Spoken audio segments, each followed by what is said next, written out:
This episode is brought to you by the Slash and Cast Podcast Network. Learn more at slashandcast.net.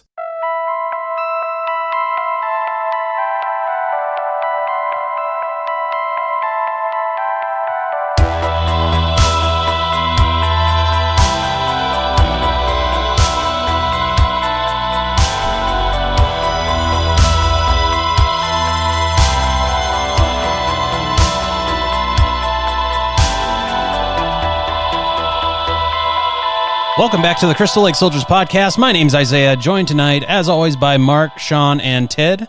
How are you guys doing this weekend? Pretty good, man. Whoa. Somebody having some technical difficulties? I can go all night and wait. Man, I'm doing a lot better. Yeah. That's good to hear. Doing pretty good. Pretty good. Pretty good. Can't complain. I mean, I can't complain, but will anybody listen? No. Nope. I know I won't. That's where we would mute Ted. I was getting ready to say, did Ted say anything? Figure the Colonel and Dirty Dan would do me that way. New nicknames, I love it. Oh man, that's like a good name for like a 70s fucking cop duo. It should be our Dirty Dan and the Colonel. podcast name. The Colonel and Dirty Dan. Oh, it's so good. Well, we got a great episode for you tonight. We're ending our month-long look at food-based horror movies. We're going to review 1985's The Stuff by Larry Cohen tonight. Super excited for that. It's been a long time since I've actually revisited that movie, so it was fun to be able to revisit that one. So we'll be getting to that in just a little bit, though. But before we get into all that, what have you guys been up to this week? Not a damn thing, man. Just doing shit I don't want to do. Being an adult. Yep. And I freaking hate it. Nah. I did get to keep up with Raised by Wolves, which I still highly recommend to anyone who can access it. Even though it's taking a weird turn, man. I don't want to say what, though, because it'll ruin the show. Kind of, so it just has so many twists and turns. You can definitely see Ridley Scott's influence. But it's not the alien, so it's actually something that's not connected to the alien. So. Okay. And that's about it, man. That's interesting in itself. I need to check it out because I think the first episode. I think the first episode's writer on YouTube. Yeah, I still got to check that out. I hadn't really watched a whole lot of anything this week at all. I'm trying to hold off because or we all are probably, but I mean, I'm gonna be watching a fucking lot of movies in October. Damn right. So I'm trying to not like watch my October movies now. Yeah. I've been playing a lot of video games. Rocket League just went free to play, so I've been playing the hell out of that. Okay. And that game's a lot of fun. Yeah, I played it a long time ago, man. I saw it was free now. I was like, I might get back into that just for the hell of it. Well, I got a Ghostbuster car or whatever. So. There's a lot of like, usually with older games, you got to worry about getting into it. Everybody's just too good and you really can't enjoy it because everybody's so much better than you. But it's cross-platform and it just went free. So there's a ton of new players on every single platform coming in. So it feels like you're learning alongside with other people instead of just jumping into this game. I don't know how old Rocket League is. It's really old. It's like PS3 old. Yeah. I think it was early this generation of consoles. Yeah, it had a different name on PS3, but then they changed it to the whole league aspect. Got it. Okay. Completely multiplayer, so it got big. Yeah, so I've been playing that, and I've been keeping up with the console war. Saw that Microsoft bought ZeniMax, and that blew my fucking mind. Yeah, that $7.5 billion, dude. That's pretty major. I mean, owning ZeniMax and then obviously Bethesda. I mean, Xbox basically owns Fallout and Elder Scrolls now, so I mean, they own Fallout, they own Elder Scrolls, they own Doom, they own Minecraft, they own everything that Obsidian's doing. They own so much shit now that, in my opinion, if Sony keeps trying to play this exclusive war, they're going to lose. yeah. But I don't think Xbox is interested in that. I think they're going to keep doubling down on their Game Pass like they have been, because for $15 a month, you automatically get the new Elder Scrolls games that comes out. You automatically get the new Doom games that come out. You get all these games that they own. You get automatically with that $15 on top of getting all the older games. So if you go out and get Game Pass, you're going to get all the Xbox Elder Scrolls games and all the Fallout games. You get Fallout 76.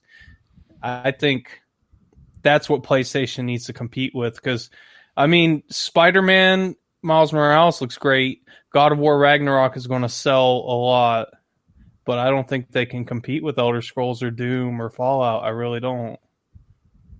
Yeah, Sony really needs to make like a big, like, not even necessarily a They change, need to but do they gotta something, do but I something wouldn't big. count them out exactly yet either. Yeah. Well, I mean, they've already been, like, they took their what is that one game, Horizon Zero Dawn? They put that on PC. Yep.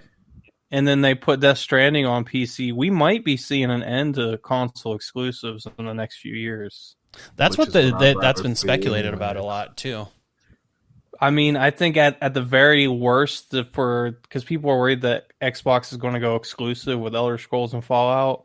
I think worst case scenario, it'll be a timed exclusive where the new Elder Scrolls is going to be on Xbox like a month or two early, Right. or something like that. But I don't think it would just, business wise, it doesn't make sense for They're missing out Xbox on a lot of to miss money, out bro. on that market. Yep. Yeah.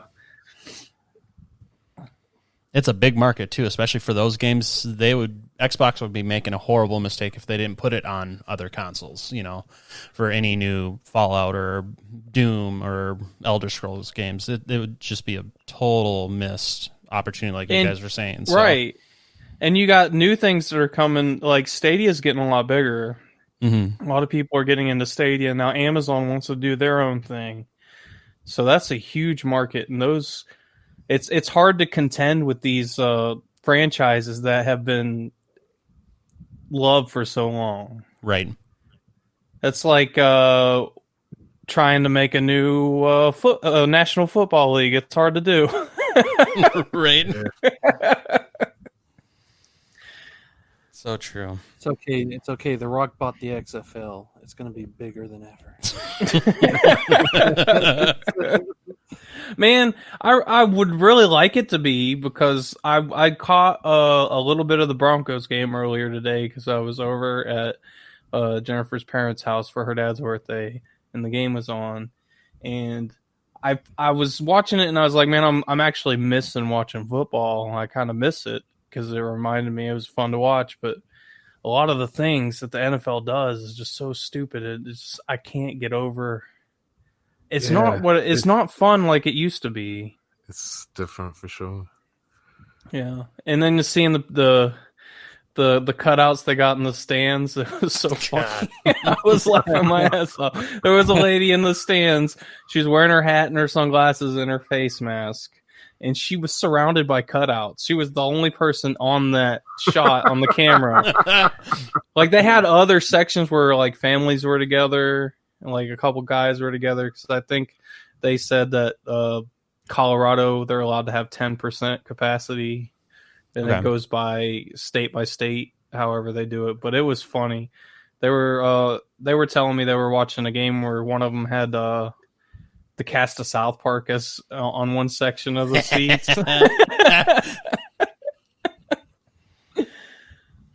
Yeah, baseball saw Osama bin Laden and Bernie from Weekend at Bernie's. That was the best. Seeing Terry That's Kaiser great. as Bernie was great. Yeah. Oh, Bad it's so news good. Cruise. But yeah, that's about all I've been doing. I've been playing the hell out of Rocket League. Okay. And that's Rocket pretty much League. it. Trying to heal my friggin' burns, which are actually looking a lot better. Yeah. That's Yeah. good. Yeah, watch it when you cook that spaghetti sauce, man. spit on your foot, it's gonna burn. No, it was straight boiling water, man. I know. Incredible melting man. Yeah. Actually, we ended up taking the dog to the vet because she was hurt a lot more than we thought she was. Yeah, we saw she had a big infected scab on her back, so we ended up taking her to the vet. They got her on antibiotics. We had to get her a cone, but she's doing a lot better too. Okay, What happened? good. How'd she get So hurt? I was going to strain the pasta, and the dog was there, and I tripped over her, and I was trying to set it down on the counter so I wouldn't just drop it. Yeah. And when I tripped, it hit instead of setting it on the counter, it just hit the edge and tipped forward onto me and onto her. Oh. Yeah, that sucks. Yeah, That sucks really bad. Burn's the worst. Jesus Christ. Yeah. Gosh, I remember that sunburn I got a couple of years ago. Holy crap. I mean, you guys remember. Dear Lord, I couldn't even leave home because the sun would Yeah. fry me more. I couldn't even go out and get mail. Somebody had to The bring light, the light. it felt like I had all this stinking lotion and these bandages. I mean, I got freaking crisps. I couldn't believe it. Yeah, last time I got burnt really bad was, I think it was in high school. We had went to, I think, 4th of July to the lake, and I have fair skin, so I'm like white. And I had decided to go swimming without a shirt. Usually I'd go swimming with a shirt on just because of how sensitive my skin was and because I was fat as a kid, so I always swam with a shirt on. But I didn't have a shirt on this time. My shoulders got burnt so bad that I had blisters the size of like $50 on my shoulders, and they were super thick too. Like when I wore a shirt, I would have to wear it inside out. And I remember we were in the store, and it was probably 3 to 5 days after, and the blisters decided to pop then. And so like my shoulders are just completely soaked because of how big the fucking blisters were. It was ridiculous. That was probably the worst pain I've ever been in with that sunburn. It was ridiculous. It was so bad. That's like the one that was on my foot, man. So my foot got the worst of it. It was the blister on my foot was probably about 2 inches wide and about 3 inches long. Ish. And it was probably a good 1.5 inches thick. This turned to our own episode of horrific blisters. Yeah. Hey, it's a horror, man. But you know what? I got my ass into the kitchen like in 2 days afterwards and started boiling pasta again. I ain't scared of shit. Let's go, motherfucker. I got lucky. My blisters burst when I was taking a shower. So yeah, that's good. It's gross. It is gross. It is. Well, what have you been up to this week, Ted? I was thinking about my blisters I had a few years ago. Same old, just working, watching some movies. Watched. Holy crap! What did I watch? I watched something Monday. Now I can't even freaking remember what I watched. Oh yeah, I watched Another Wolf Cop. That was good. That was entertaining. I watched.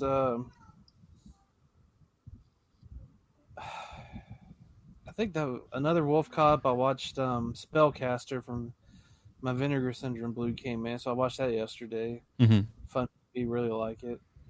It's nice that it's actually officially on a disc now. So fun 80s movie. Yeah, I wouldn't mind really picking that up eventually. It's a decent flick.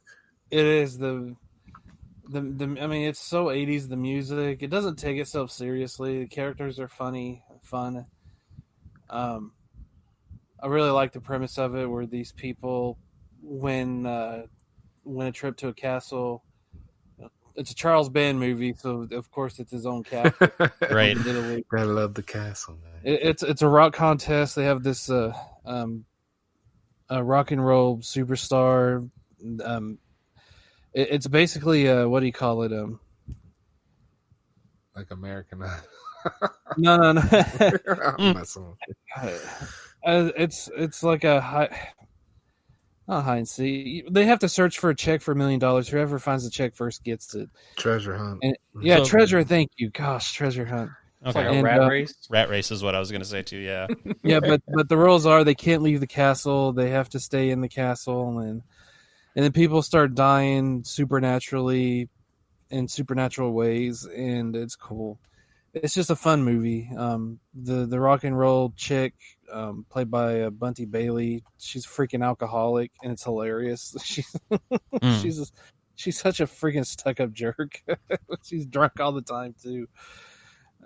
Just a fun movie. Today I watched my Blu-ray copy of Blade: The Iron Cross. Nice. Which is entertaining. Again, it's just entertaining. I mean, it's a full moon movie. I mean, speaking of that, don't mean to jump in here, but really quick, I did see that. The box set. They're bringing that back, and they're putting that in there too. That's cool. And they're charging $100 more than they did last time. And that's not cool. Which really. Box set? The Toulon one? Yeah, the Toulon one. They're re-releasing it. They're throwing in the new Blade movie in it. And they're throwing in 2 new little action figures. Like the first set had the Blade action figure, and now it's going to have not just Blade, but I think it's Torch, and I can't remember whatever the other puppet was. The first set was like $200. This one they're charging $300. So you're telling me that one new movie that they're selling for not even $20 on their website right now. Exactly. 2 little $10 figures. That's going to jack the price up to $300. Like, give me a break. I mean, I've seen the box. It's cool. I was a little disappointed in the size of it, personally. Oh, it's huge. Not tonight. I'm looking at it right now on my. Yeah, it's pretty big. I like it. I didn't think it was big enough, personally, because it just. I don't know. I was looking for something different. It just looked like I would have to agree with Sean. Like a Blu-ray box set. It did not look like a puppet box. So yeah, that's what I would agree with Sean, because when I was looking at it online and then I saw it at my DVD store, I was slightly disappointed. It looked proportional, but it I don't know. I thought it was going to be a little bigger. I wish I could just get a box for. I just want to buy just the box. I mean, yeah, I have all the movies except for for the last one. So honestly, you could probably do just as well building it yourself. You know, that's what I thought, man. I was like, I'd rather make my own Toulon box. I don't want to do all that. I just want the regular, because I've got the Toulon box. I bought it when it came out because I had that store credit. Yep. But I would love to get just the box of their normal Blu-ray box edition. So. Because, I've got the Halloween set. We're getting the Friday set. We're getting the I Spit on Your Grave set. There's so many sets. I wish I could just have a Puppet Master box to put my normal Blu-rays in. Yeah. Just have the big trunk. I mean, the big trunk's awesome. I'm glad I have it because it's a great little collector's item to have. But I would just love a regular box to put it in my shelf. Right. Other movies and box sets. Agreed. But it was funny because, Isaiah was hanging out with me the other night when I got in the mail. And I was like, man, this thing is loaded up with special features. This is great. And the special features only take like 25 minutes to watch. That's how short each one is. One of them's like literally only a minute long. It's like being on the set with one of the actresses the actress. And it's like 1 minute and 8 seconds. And I was just like, oh. Well, this really isn't loaded like I thought. I mean, right. It's got a direct. It's got trailers, which is usual for me. It's got a commentary, but I normally don't watch commentaries anymore unless it's something I've already listened to and it's funny, like the Friday the 13th Part 5 commentary, which is one of the best I've ever heard. I love the Child's Play one with Brad Dourif in character. I love that. It's so funny. But it's just, I was laughing. I was like, well, I'm done watching all those. But it's still not it's still a fun little Puppet Master movie, even though it's only Blade. It is a sequel to the last movie, the Axis Termination, so it's still continuing that story. So I'm tired of the whole. I mean, it's cool. I'm done with Nazis. I'm tired of the World War II stuff. Yeah. I'm tired. I want a modern sequel now where the puppets are killing with just regular people or something. That'd be nice. Yeah. But the World War II thing's been played out. I mean, we've had, including these past 4 movies and Part 3, that's 5 movies. And then if you want to throw in retro, which takes place like before World War One, that's 6 movies that take place in the past. That's nearly half the franchise. It's just like, okay, let's get some modern sequels in here now for this. You guys heard it here. Ted wants Puppet Master in space. Yes, I do. Yeah, dude. Awesome. One of Some astronaut Toulon's, a the great bloodline ancestor. from Toulon. He's a descendant from Toulon. Somehow. Get Corey Feldman back from Puppet Master. So here's the premise. Down.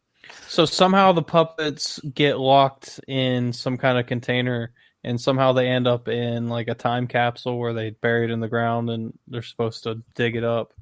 But something happens to where the world gets wiped out, and we terraform somewhere else. And like, say year 3077, we come back to Earth, and we find this capsule, and boom, you got the puppets on the spaceship. Cool. Sounds just like Jason X. This is the guy that always says, I don't know what I can contribute if we're helping with a movie. Dude, I think about shit all the time. I always have ideas, but when we sit down and talk, should have fucking wrote it down. We can call it Puppet Master. Oh, we can't say Puppet Master X. That's what the movie is called. It's actually called the movie X. Just call it Puppet Master in Space. Be done. There you go. Just like Leprechaun in space. Leprechaun 4 in space. So I like Leprechaun 4. That's a funny movie. It's It's fun. a great movie. Everybody hates it. I love it too. I love it. No, I hate the Leprechaun in the Hood. I love Leprechaun in Space. Yeah. Leprechaun on the Head sucks donkey turd. Yep. That's the worst in the franchise, in my opinion. I freaking hate Yep. Leprechaun on the Hood. I'm I right loved it there as a with you. teenager because I was a stupid 15-year-old when it came out and thought weed jokes were the best. You know, I never smoked weed. I didn't like it when it came out either. I never liked But then it. I started, growing up, kind of growing up, I should say. And then I'm That'll like, man, never this grow movie up. doesn't make any sense, really. It sucks. I think you have to be on weed to enjoy it. You know it's bad when you're a teenager and you're smoking pot and you don't have like a great tolerance built up yet, and you watch a movie. Usually it makes the movie better, and you watch this movie and you're like, this movie fucking sucks. That's bad. Yeah. Leprechaun Back to the Hood was a better movie. I mean, it I wasn't never great, watched but it. it was so much better than that when the It's story better made than that. Yeah, Yeah, it has this- a little bit more It value to it actually has an ending. I mean, Leprechaun the Hood didn't really end, or didn't have an ending. It just ended Yeah. with Leprechaun rapping. So, thank goodness they didn't do that in the next one. No doubt. Warwick Davis deserved a better finale than that. Yes, he did. That's for sure. But yeah, I mean, other than that, I haven't really done anything. Okay. I mean, there's nothing to do, like I've said. I mean, True. there's really no movies in the theater that I want to see. I mean, I don't care about Tenet or whatever else is on. I just don't care. There's nothing that interests me. Yeah. Anything that I've wanted to see has been pushed back to next year. So, I mean, Very true. other than seeing Empire Strikes Back in the theater when the theater first opened up, and I took my dad and nephew, we have a guys' night out and just watch a classic Star Wars movie in the theater. I mean, I haven't been back. Yeah. And that was last month.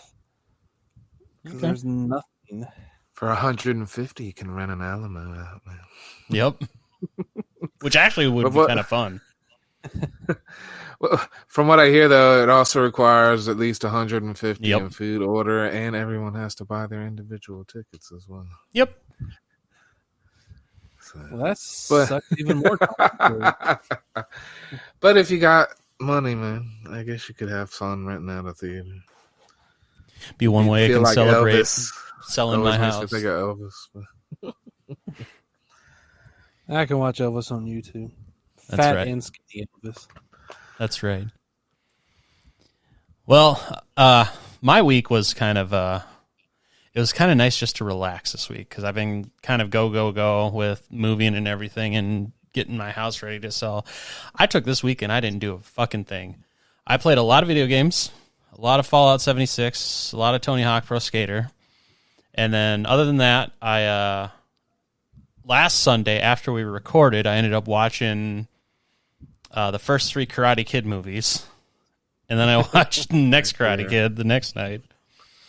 I've binge watched Shameless to the point where I'm all the way to season 7 now, and I think I was at season 3 or 4 last week. And then I also binge watched the first season of Holliston on Shudder, and that was this weekend. And then obviously watched the stuff to get ready for tonight, and some different things on Netflix too. Nothing really kind of any rhyme or reason, but it's been mostly just a week of just relaxing and just kind of recharging a little bit. Aren't they getting ready to do another season of Holliston? They've been saying that for a while. They've been talking about it for years. I swear there was something recently said. There was, but I'm sure it'll be another 2 years till we hear it next. Right. Well, I mean, it's great that it's on Shudder now. At least That's on cool. something. Yeah, I have the blues thanks to Tiv. Yeah, I didn't realize it was on Shudder. That is cool, man. People can. That happened like Exactly. last week or 2 weeks ago or something like that. Yep. Cool. Sean, I bought those for you. Yep. Long time ago. Darn, it must have been because I don't. Ted doesn't remember. I would never seen the show otherwise. I got your back, Sean. You know that. Yeah. But yeah, so other than that, I mean, it's been mostly just kind of relaxing and whatnot. I am getting ready to go to the theater again, though, soon. I'll finally be able to see the first Friday the 13th in the theater because I'm going to be going. Actually, I got my ticket for free, basically, because I had some leftover points and stuff for AMC. So I ended up getting that $15 ticket for nothing. And so I'm going to be going on that. My rewards program from my theater won't let me use the fucking points for Fathom events. Weird. That's That's why I didn't. Well, that's not why I didn't go, but I found that out when I wanted to go see Devil's Rejects. Not Devil's Rejects, 3 from Hell. 3 from Hell. Okay. Yeah, and I found out that's like, well, at least I can go see it for free because I had like a $20 credit on my thing, and they wouldn't let me do it. That's so dumb. Yeah, I don't know why, but yeah, AMC let me use it for Fathom events. So, but I think I had kind of the same issue though with 3 from Hell that you had. So I don't know if maybe they changed it because of COVID or whatnot.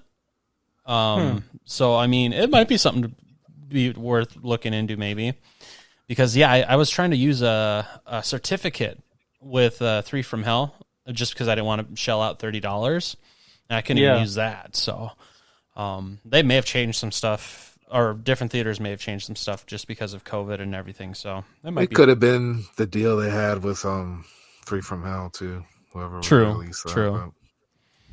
Yeah, it could have been. Yeah, that's a good point.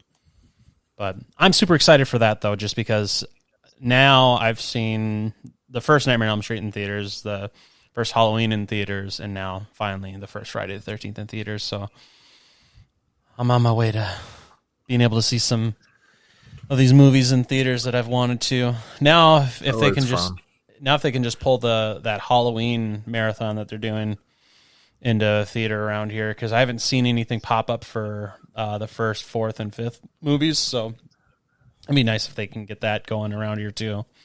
I don't know. That'd be awesome if they did that at the Alamo Draft House. I could see those. Oh God, it would be so good. It's fun, man. I got to see that. Fathom did that as a double bill years ago. I got to see that. I got to see it at the drive-in too.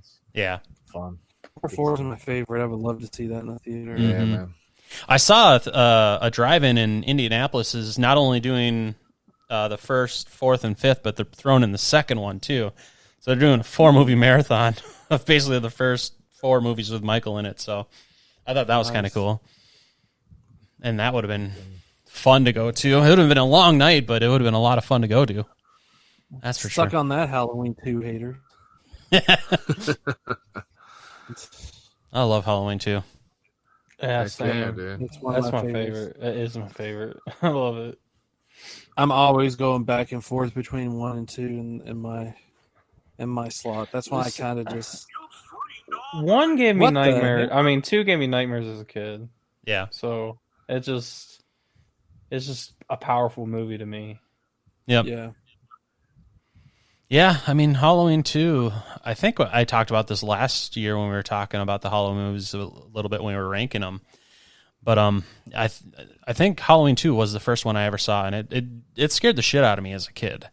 That's for sure. And I've always loved Halloween 2. I mean, it may not be my favorite now, but for the longest time it was my favorite, and it's still up in like my first top 2 or 3, spots for the Halloween franchise. So Curse was my first Halloween movie. I got to see it in the theaters when I was like 10.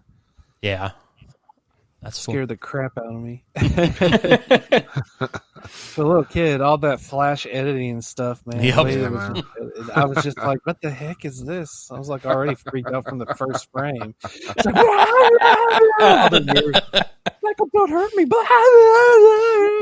That was pretty good. That's pretty accurate description of it, too. I was sitting in the theater thinking, what did I get myself into? Oh, my goodness. I'm going to have nightmares. Yeah, that's a good series, man, if you think about it. Yep. Minus some of the later ones. Either my second or third that I watched growing up. I remember first time I saw it, I rented it from Blockbuster and watched it one weekend. So those are ones my mom actually enjoyed, so I got to see those at home at an early age. That's what my dad likes Jason and Michael, and he'll he kind of likes Chucky. He'll watch Chucky, and he'll watch the Hatchet movies too. So I mean, that's cool. He doesn't like Freddy. I guess I don't know, the child killer thing. He just doesn't. My mom liked Freddy. I couldn't get her into Hatchet, but as she got older, the gore, some of the extra gore stuff in movies put her off. She's a little more old school. Yeah, but she'll sit and watch Freddy and Jason and Michael. So, but those aren't quite gore fest if you think about it. So. Nah, right. Especially Halloween, it's all about atmosphere in the first place. Yeah. I've heard of, I've talked to a lot of people that don't like Freddy or Chucky, and some I people think don't like the comedy aspect. I think it's just more terrifying when your killer doesn't have emotions. Right. Like Freddy and Chucky, they have humor and they get angry, and they're very emotive killers, and then you got Jason and Michael who are just completely blank.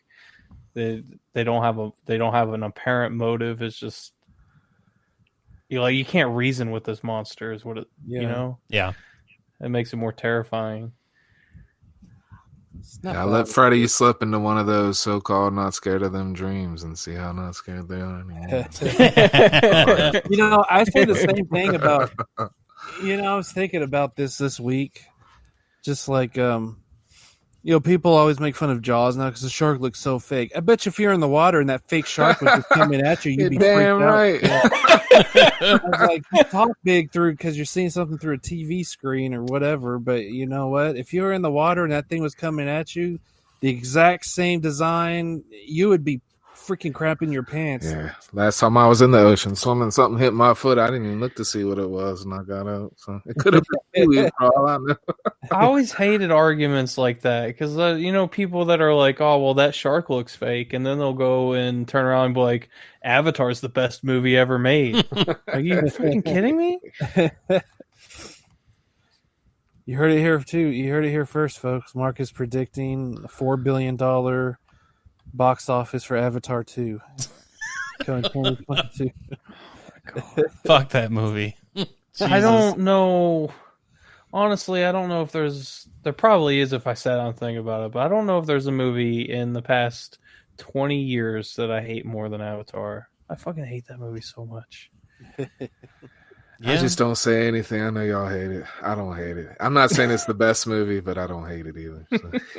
I don't hate it, but it is overrated. It's overrated for sure, but I thought it was an alright movie, man. I just hate how it gets all this clout for being something that's so unique and original, and it's not. It's the oldest story rehashed over and over and over. That I can agree with. It's not original. They're just using an alien aspect. That's all. But I liked certain parts of it. I don't hate it. But it took so long to come out with a sequel, and his plan for 1 million movies for it is a little crazy. Right.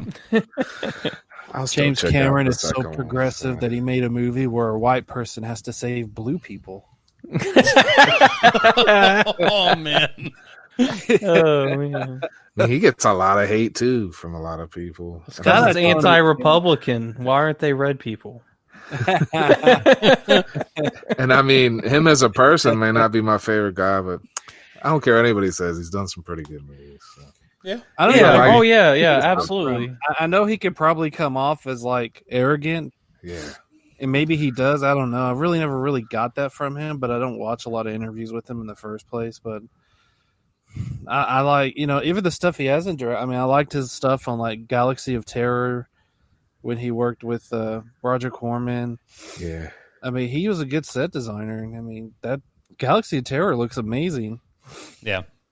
Yeah. And of course, I mean, without James Cameron, we would not have Piranha 2, The Spawning, I mean, the best movie to feature flying piranha. And Terminator 2 is one of the best damn action movies ever made. So Yep. I agree. I agree.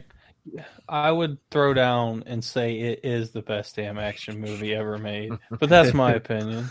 yeah, man, that's good. But You're forgetting Commando there, Mark. There's Commando's great, and I don't know, man. Terminator 2 is just—it's Terminator 2. I remember being at elementary school and everybody was just talking about Terminator 2. We're like I was like in the first grade when that movie came out, and everybody was like, Terminator 2, man, Terminator 2. I remember getting toys and stuff for it, or a couple of toys. I got to see the amusement park rained out, and I got to see it at a midnight showing. Me and my sister were the only kids in the whole theater, full of a bunch of crazy people, and it was one of the best experiences ever. That's great. I remember having that toy with Arnold, and you hit a button, and his like front half of his body popped off and revealed the endoskeleton. Yes, I had that thing too. I remember that toy. That was one of my favorite toys. I loved it. Have y'all seen the Terminator 2, the opera? Somebody put on YouTube like 10 years ago. It was great. I haven't, but I've heard of it. You sent it in the chat. That's what I thought it was. I thought I sent the Batman and Robin one. I thought it was. Oh, it might have been that one. I think he sent that one, but then he was playing it when we were talking. Yeah, that's on what PlayStation. Yeah, 1984. T-1000 gets to have all the fun. I cannot kill anyone. God, it's too good. But just a little bit of news here before we get started with the review of the stuff tonight. Coming up next month, we're obviously going to be having our Halloween Horror Palooza, first ever one for us. So we do have a lineup of movies that we're going to be reviewing next month. We're going to be starting off next week with the House Massacre. That is a fun movie that I'm looking forward to revisiting again this year and taking the time to review. We're also going to be covering Hellfest next month, Trick or Treat, and Terrifier. So those are the 4 movies that we have set for next month that we're going to be reviewing. It's going to be a lot of fun. We're not going to be focusing on the Halloween franchise itself because everybody does that to death. We're going to save that for when Halloween Kills is actually coming out. Then we'll do a retrospective series on that.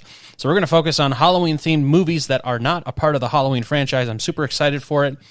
But also next month, on October 17th, we are actually doing a live stream of Friday the 13th, the game, in celebration of the release of the Friday the 13th box set that's coming that week. So we're actually going to be teaming up with a couple of other guys from the Slash and Cast podcast network. It's going to be a lot of fun. We're going to be getting together, just having a good time, playing the game, and hearing Ted scream, and getting angry and not trusting each other because of how the mode that we're going to do. We're going to do our version of Paranoia, which we'll explain more in the live stream when we actually do it. I'm super pumped for it. It's going to be a fun month next month. Goodbye. Yeah. yeah, man, I'm excited. And you know what? If you guys haven't heard Ted scream, you really need to tune in because it is freaking great. I've been told I sound like Homer Simpson. That's very similar. A little bit, yeah. But that's going to be a lot of fun. So once again, that's going to be October 17th that we're doing the live stream. That is a Saturday night. It'll be after 6 p.m. Eastern time. We'll have more lockdown time frame that we're going to play in the next week or two as we get closer to it. We'll announce it more. We'll be putting out artwork and kind of advertising it on social media. So be on the lookout for that. We're super excited for this. This is going to be a good opportunity to kind of collaborate with the podcast network and some of these different shows and kind of just get to know each other. It's going to be a great way for us to kind of get to know some of these other shows and just have a good time. So it's going to be a lot of fun. So great lead up to the YouTube online convention too, man. Yep.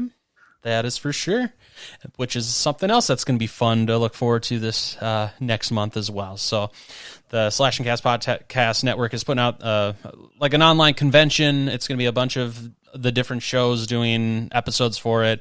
There's going to be a lot of content. Be on the lookout for that. Obviously, they're going to be having more information. They've announced the dates and everything, so be on the lookout for that. It's going to be a lot of fun, too.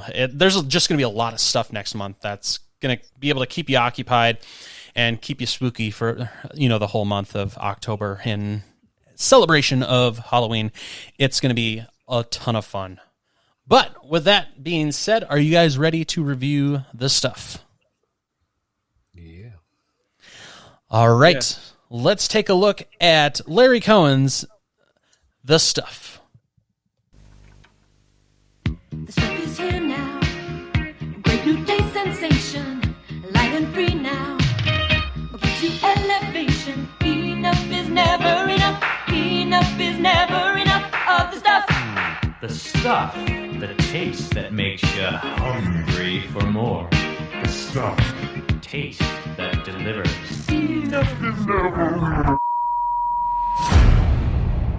We interrupt this presentation with the following urgent message. Tonight, America is in grave danger. We are under alien attack by a popular dessert known as the stuff. Here, Jason, take some. No, don't eat that. There is something alive in there. Tasty. There's something alive in yogurt. It's called benign bacteria. If the stuff is in your house, do not eat it. If you have it on your shelves, do not sell it. If you distribute this material, close your doors, make no more sales.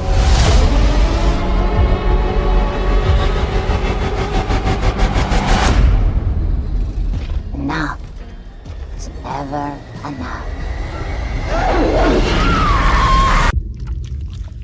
All right, the stuff was released on June 14th, 1985, obviously directed and written and produced by Larry Cohen. It had a budget of $1.7 million, so it actually had a fairly decent-sized budget, and you can see the effects. I mean, everything with like the stuff and everything, it was so well done with the effects in this. Obviously, some of the effects are a little cheesy, like with like sometimes with the mouths expanding and stuff and the heads and all that can kind of look kind of hokey. But I mean, overall, it's a fun movie. It's a quirky movie. And honestly, revisiting it last night, it's probably the first time I've watched the movie in probably 20 years. I didn't remember how tame the movie actually was. Yeah, it's one I watched as a kid. Yeah. There's not really and much the for gore. open mouth thing freaked me out. I love the practical effects in this movie. I thought they were great, even the open mouth ones. But what I, as far as effect wise, what I thought was really not that great in this movie was their green screen effects. I didn't. they were not good. It was laughable. Some of the times. I mean, it is what it is. I mean, it's like the one where the boy is in the back of the truck and stuff's coming after him. That was so bad. Yeah, I mean, when you don't have a shadow of the kid on screen anywhere, it doesn't really work very well. It kind of takes you out of the moment. But I mean, it's a cheap horror movie from the 80s. I can't really expect much, especially green screen, because it was still kind of newer technology. I mean, it wasn't necessarily new technology, but it was newer for how they were doing it. So it is what it is. I mean, they had some really good effects and they had some pretty shitty effects, but overall, I mean, it kind of plays. I like the hotel room effect, and according to what I read, that was actually the same room they used in Nightmare on Elm Street. It was, yes. Yeah, I was thinking it was something like that because when they did the close up of the stuff going up the wall, I was thinking, I wonder if the camera was upside down and they were pouring it down the wall. Mm-hmm. I was thinking the same thing. I was like, this has got to be a flipping room or something. Like yep. Because it looks so freaking natural. Yep. Yeah, it looks cool, man. I love that effect. Yeah. I also, this was my first time listening or watching, and I was listening to the jingle song that they were making where they're saying "enough is never enough," and there's one part where they changed the line to "one lick is never enough," and I thought maybe Ted was going to sue them for stealing his slogan about his nipples. I'm currently suing Universal because of American Pie. I'm already in litigation. Universal will pay. There you go. One of the things that is kind of gross about the movie, though, especially when they were doing the effects for the stuff, is that Larry Cohen himself was talking about that in some scenes where the stuff is chasing characters, that foam that's actually chasing them was made of blended fish bones, and it stunk so much that in between shots, the actors would have to run over to the river to like get the stench off of them and stuff. And it's like I couldn't even imagine like just ground up fish and fish bones and stuff. I mean, that just would smell so horrendous. But then if you look at some of the other stuff that they used, I mean, in other shots, it was like Haagen-Dazs ice cream. It was yogurt. I mean, they used so many different things for the stuff. It's just amazing. It was the stuff, man. Is it wrong that I wanted to eat dessert when watching this movie? Not at all. I had a bowl of ice cream.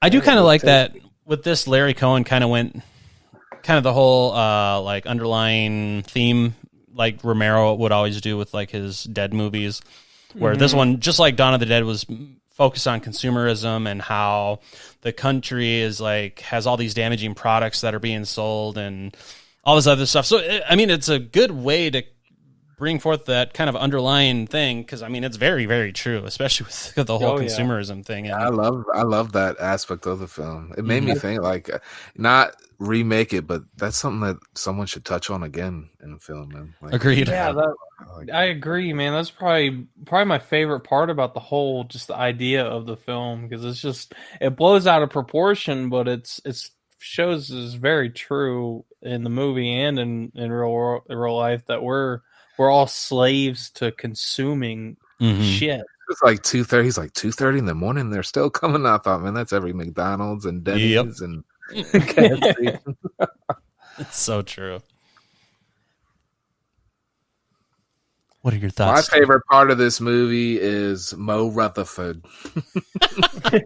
Yes. He does he's great, man. He was, yeah. I love his accent. I don't know why. Yeah. I fucking loved it. Yeah, I mean, he's Michael Moriarty's in a lot of Larry Cohen's movies, if I'm not mistaken. But I love this role, and Chocolate Chip Charlie was pretty cool. That was so good.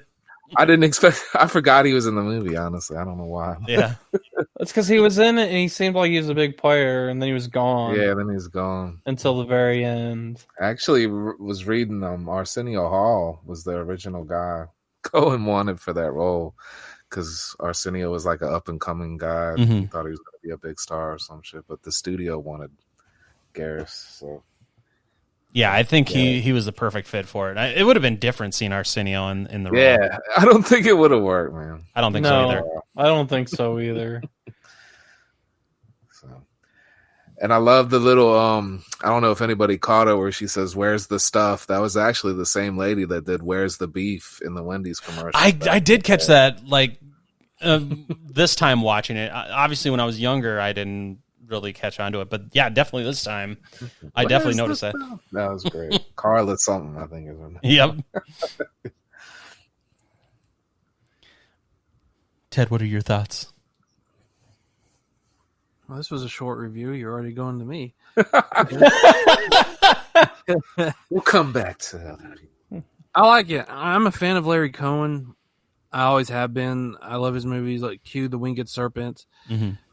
This movie, of course, the It's Alive trilogy. You know, he did The Ambulance with Eric Roberts. Original Gangstas with Fred Williamson and Pam Grier, and that's a good underrated. Yeah, it is. That was the last movie he directed too, back in the 90s. You know, and he passed away last year, so rest in peace. He always made some fun movies. You know, and he did a lot more, like God Told Me To, about the guy who's like killing people. Said God told him to, and his police officers got to stop him. Things like that. Mm-hmm. So I mean, you know, and he was a fantastic screenwriter. I mean, he wrote that movie Phone Booth, that back with Kiefer Sutherland. It came out like 2004, which was like the big move, one of the hot movies of that year. Yeah, I mean, he wrote a lot of stuff. Maniac Cop. Yeah, he wrote Maniac Cop 1 and 2. I think they originally wanted him to do 3. And there was a story. It's on the Blu-ray. There's a story on the Blu-ray where I believe they caught him in the car. I guess it was the producer or whatever. He's like, "We need the script for Maniac Cop 3." And he's like, "Okay, you got a pen and paper?" "Yeah." "Okay, write this down." He starts just talking the script to him, and he's like, "No, we're not doing it this way." I don't know if that's true or not. That was like on the Blu-ray or something. I remember a couple of years ago. But this movie is really good. I would actually put it in all the movies he directed. It would be in the top 5. Agreed. Like you know, I mean, I can't really say anything different what's already been said, but like practical effects are fantastic. The characters are fun. I love seeing Paul Sorvino as the general, colonel, whatever his rank was again. Yeah, Colonel Spears. Colonel. He's freaking great in everything he's in. I mean, of course, you already talked about Garrett Morris, and I mean, it's just a fun movie, and it's talking about, you know, how we can get so wrapped up in just a product that would mean absolutely nothing. It's just what it is, a product, and we make it the center of our lives.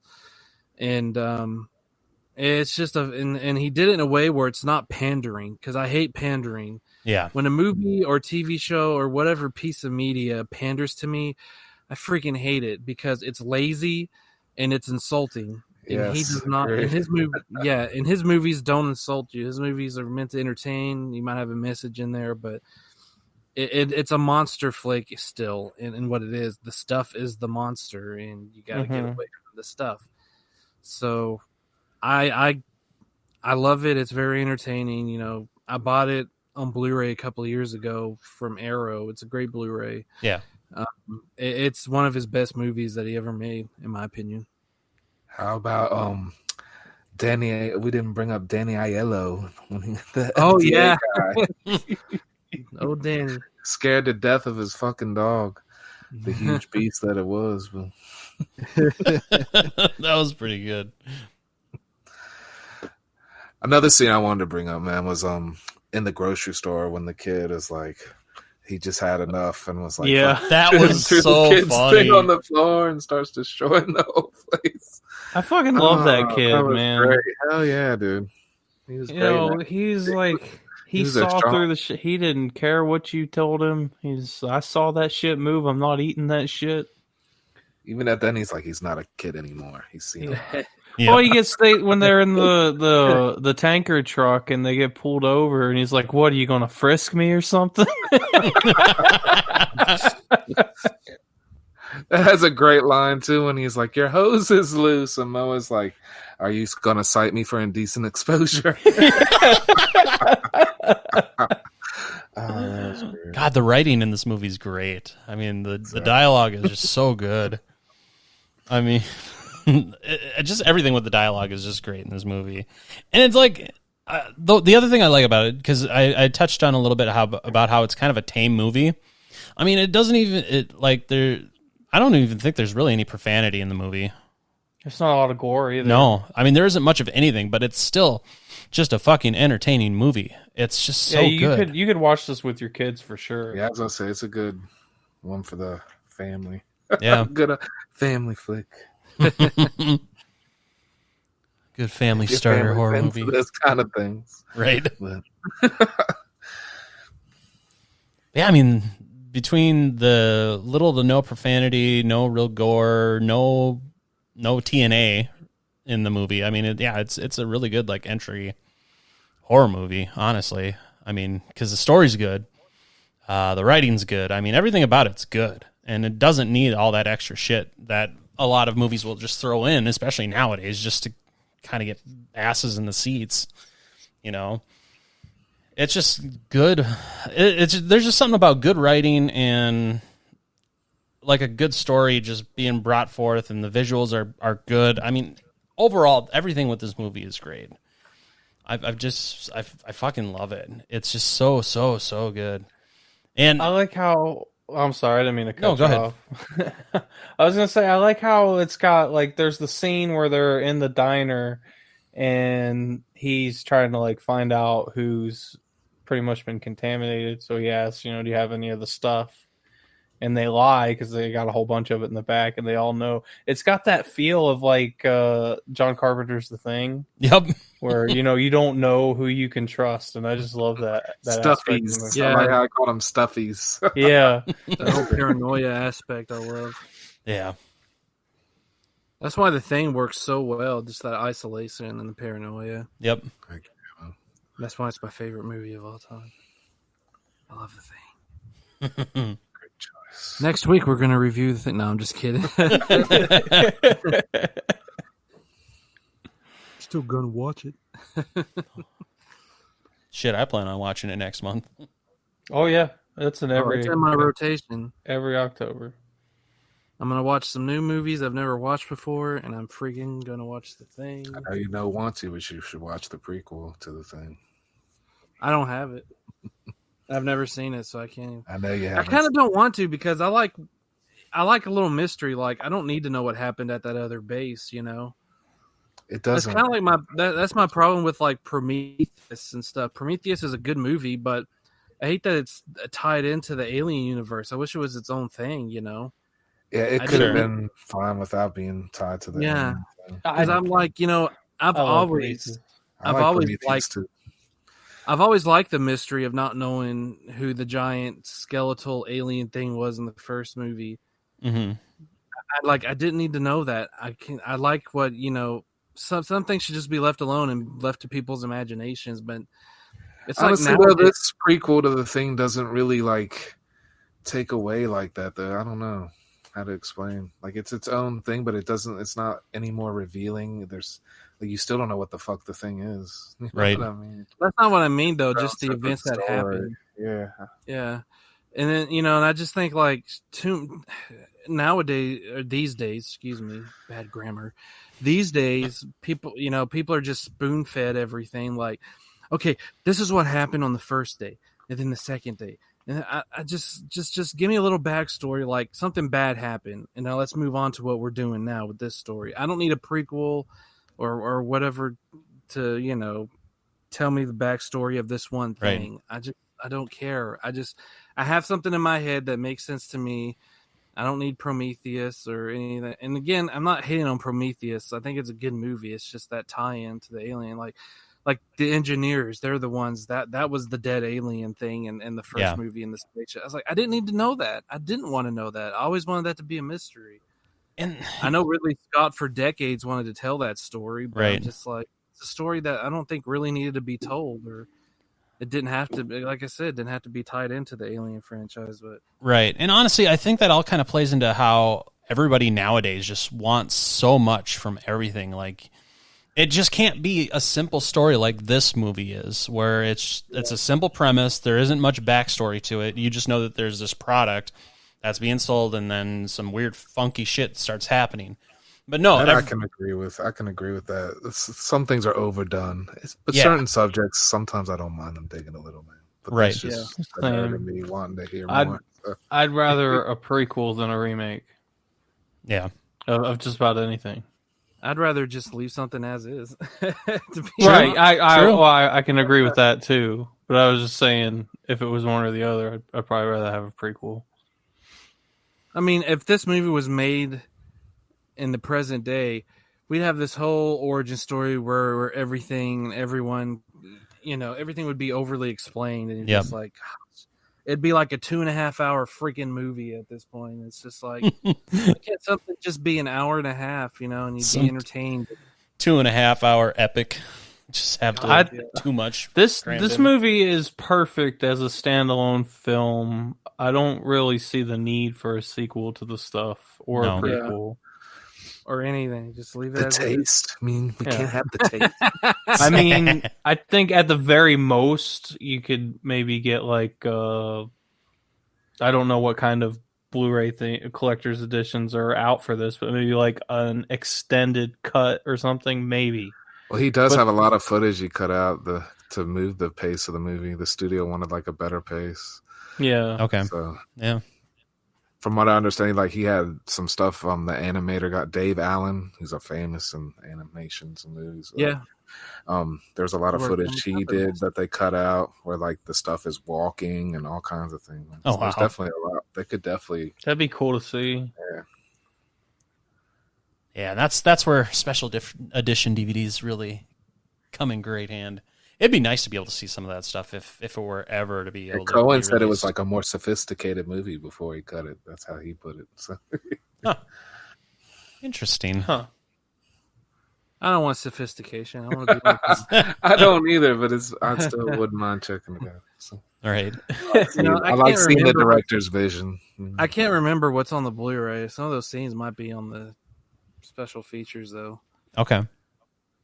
I have to put it in and check again, but be interesting to check out. Until you put it in. So how about let's just say that the stuff Blu-ray has more in it than the Blade Iron Cross Blu-ray. More than 25 minutes worth. So how about that climax where they come back to see Chocolate Chip Charlie is back again, and they're about to broadcast, and this probably the comment, I don't know why, but it made me laugh so hard when the colonel says something like, if we're going to trust this colored fellow, he needs to follow my orders or something like that. Like, I'll let this colored guy speak, but if I hear one commie word or one code thing, I'm blowing his head off. Yeah. It's like, Jesus, man, calm down. Right? He didn't like chocolate chips. He's a macadamia nut kind of guy.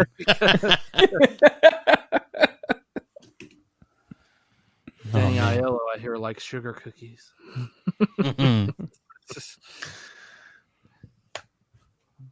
But yeah, I mean, I don't really know what else you could really talk about the movie.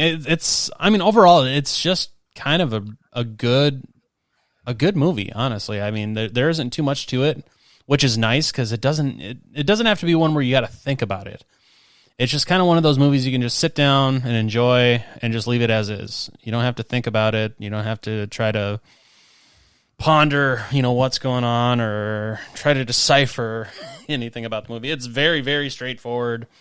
It's just an hour and a half of just kind of sitting back, relaxing, and just watching it and not having to really think, which is nice. I mean, that's why I know for myself, that's why I love a lot of the 80s horror movies, just because there isn't too much to them. It's just kind of stuff happens and stuff ends, and that's really kind of about it. And there's the imagination again. Yeah.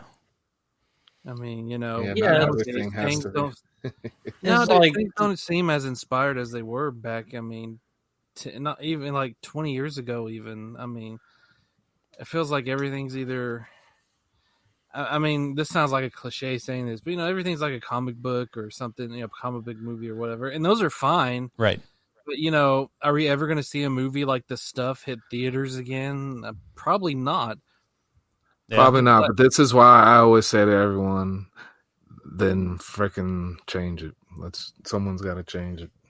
There's enough people out here that can change it. And if we got some of these ideas, that's part of my inspiration for writing.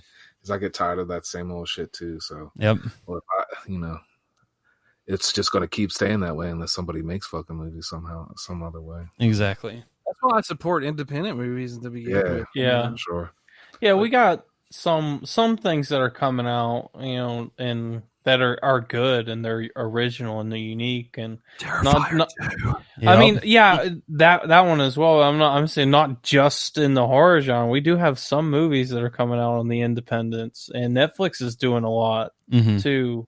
Is making different movies. It's not the same stuff. And it's like Ted said, we Netflix always got put out a movie that I have no freaking interest in. But I'm not. Yeah, well, we don't need to talk about that. Yeah. So don't praise Netflix. Yeah. Oh, that was a bad choice on their part, but they've done a lot of good movies. So. Yeah, they've done. I mean, you want to criticize that? I mean, they bought the whole Weinstein catalog, which to me, some people criticize, but I thought it was a smart move. It's on sale. Actually, that is a smart move because there's a lot of movies. Exactly. The Burning is like one. Well, I don't know if they are in the Burning anymore, but the Weinsteins produced that. Yep. That's another thing. I'm not going to cancel my Netflix subscription. I don't subscribe to a lot of streaming. It's that, and it's Amazon Prime, and that's it. Dude, Hulu's been doing a lot of good movies too. Yeah, and then there's scumbags involved in every single movie, like pretty much ever made. You're not getting away from it. Exactly. You just, whether it's a producer, a director, or even a freaking grip, it's sickening, but I mean, there's somebody on every movie set that's just filth, I guess you could say. Not those good, hard-working New York filmmakers.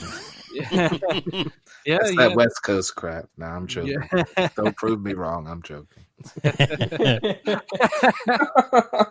So, it's just like, I'm going to boycott this movie, where it's like, well, you know what? Then you need to boycott like every movie because...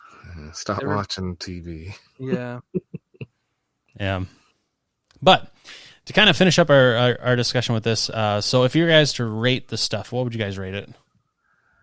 I'll give it a 4 out of 5. It's a Larry Cohen classic.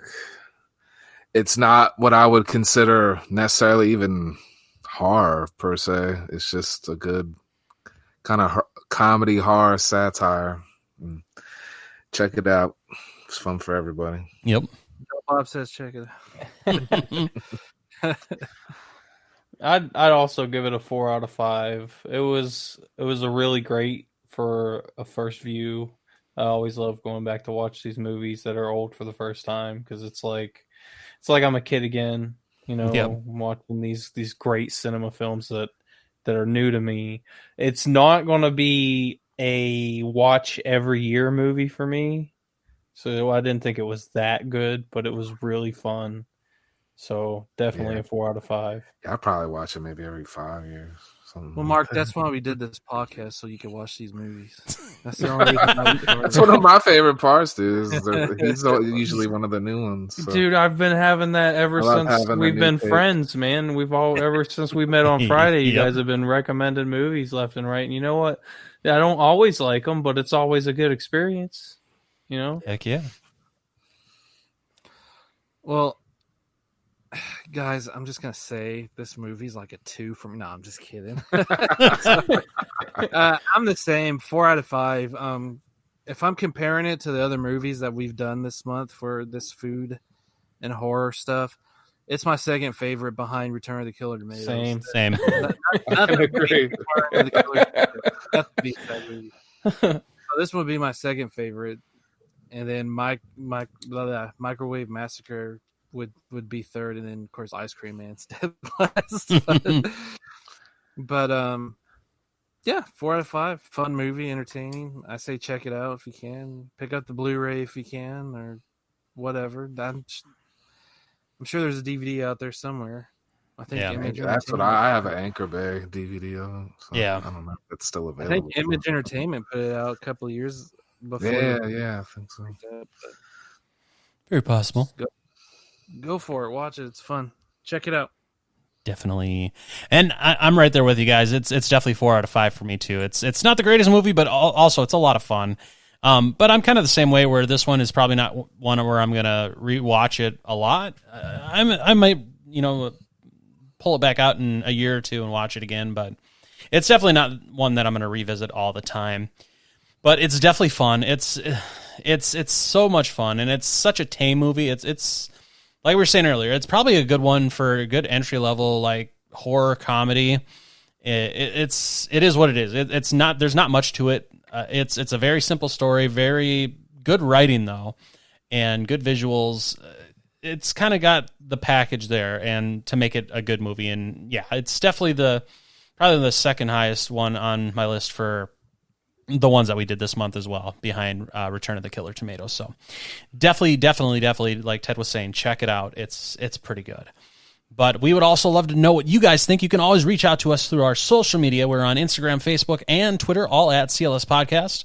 We definitely appreciate you guys checking out this week's episode. Be ready for next week when we start our Halloween Horror Palooza as we get into the month of October and we review the House Massacre. That's going to be a lot of fun. But until next week, do you guys have any final words of wisdom for us as we leave?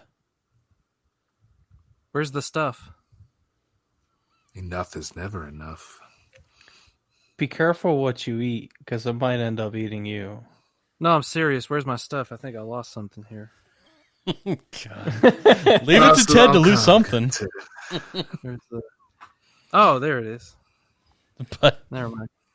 Anyways, guys, we will see you all next week. Thanks for joining us today for the CLS Podcast. Check us out at www.clspodcast.com or join in the conversation on social media with the hashtag CLS Podcast. Until next time, stay safe, campers.